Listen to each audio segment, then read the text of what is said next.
नमस्कार, स्वागत है आप सभी का एनएमएफ न्यूज में और मैं हूं आपके साथ शाफनी पटनायक। इटली की प्रधानमंत्री जॉर्जिया मेलोनी की कुछ आपत्तिजनक तस्वीरें वायरल हो रही है, वो भी एक पर्टिकुलर वेबसाइट में जिसने इटली में तहलका मचा दिया है। और जाहिर सी बात है, इटली के तमाम महिलाओं के लिए भी ये चिंता का विषय है। क्यों? क्योंकि ये केवल इटली के प्रधानमंत्री जॉर्जिया मेलोनी नहीं, उनकी बहन और इसके साथ ही कई लड़कियों की ऐसी तस्वीरें इस वेबसाइट पर अपलोड की गई, जिसके बाद से पूरे इटली में इसको लेकर रोष है, लोगों में गुस्सा काफी ज्यादा है। वो कौन सी वेबसाइट है वो हम आपको बताएंगे, लेकिन आपको बता दें कि जाहिर सी बात है, इस तरीके की कृत्य करने से पहले लोगों को 100 बार सोचना चाहिए कि इसका अंजाम क्या होगा। इतने आसानी से आप किसी की तस्वीर या फिर यूं कहें कि एडिटेड तस्वीर आप अपलोड कर रहे हैं, वो भी किसी देश के प्रधानमंत्री की तस्वीर आप अपलोड कर रहे हैं, तो ये साफ दर्शाता है ना आपको कानून का किसी भी तरीके का कोई डर है, ना ही कोई खौफ है। और इसी वजह से आपको बता दें कि हाल ही के दिनों में खासतौर पर इटली की बात की जाए, इस वेबसाइट के जरिए कई वीआईपीज और बड़े नेताओं की भी आपत्तिजनक तस्वीरें अपलोड की गई थी।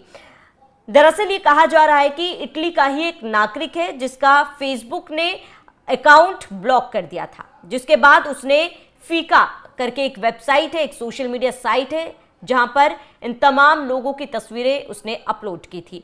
और ये जो तस्वीरें थी वो रैलियों की थी, उनके जो पर्सनल वो घूमने जाती थी वहां की वो तस्वीरें थी। और कहा जा रहा है कि उनके पर्सनल अकाउंट से ये तस्वीरें इस शख्स ने उठाई और उसके बाद उसे एडिट किया और अपलोड कर दिया।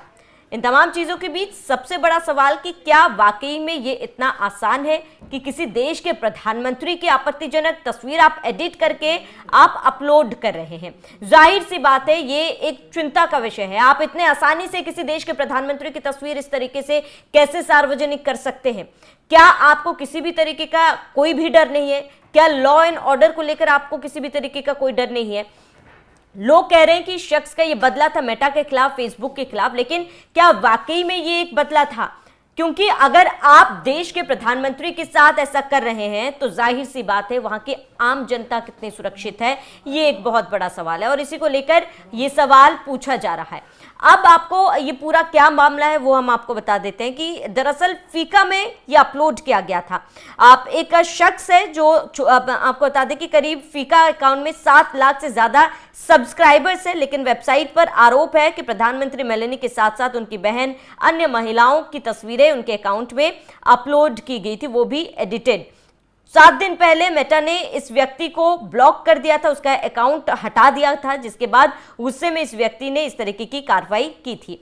अब आपको बता दें कि ये महज कहा जा रहा है कि इस व्यक्ति ने मेटा के खिलाफ जवाबी कार्रवाई में इस तरीके का कदम उठाया है, लेकिन अगर वो जॉर्जिया मेलोनी के साथ ऐसा कर सकता है तो जाहिर सी बात है इटली में आम जनता कितनी सुरक्षित है, बड़ा सवाल है। और केवल जॉर्जिया मेलोनी या फिर इटली की बात नहीं है, ये बाकी देशों की भी बात है, ये भारत की भी बात है, क्योंकि ये अकाउंट हर जगह यूज होता है, ये वेबसाइट हर जगह यूज होता है जहां पर एडिटेड फोटोज इतने आसानी से अपलोड कर दी गई है। अब आपको बताते हैं फीका वेबसाइट के बारे में। दरअसल इतालवी भाषा में फीका एक अपशब्द और आपत्तिजनक शब्द है। इस नाम से ही साल 2005 में वेबसाइट शुरू की गई थी, जिसके खिलाफ वामपंथी डेमोक्रेटिक पार्टी यानी कि पीडी ने पुलिस को शिकायत भी दर्ज कराई थी। शिकायतकर्ता पार्टी के नेता वेलेरिया कैम्पागना है, क्योंकि वेबसाइट पर उनकी तस्वीर भी अपलोड की गई।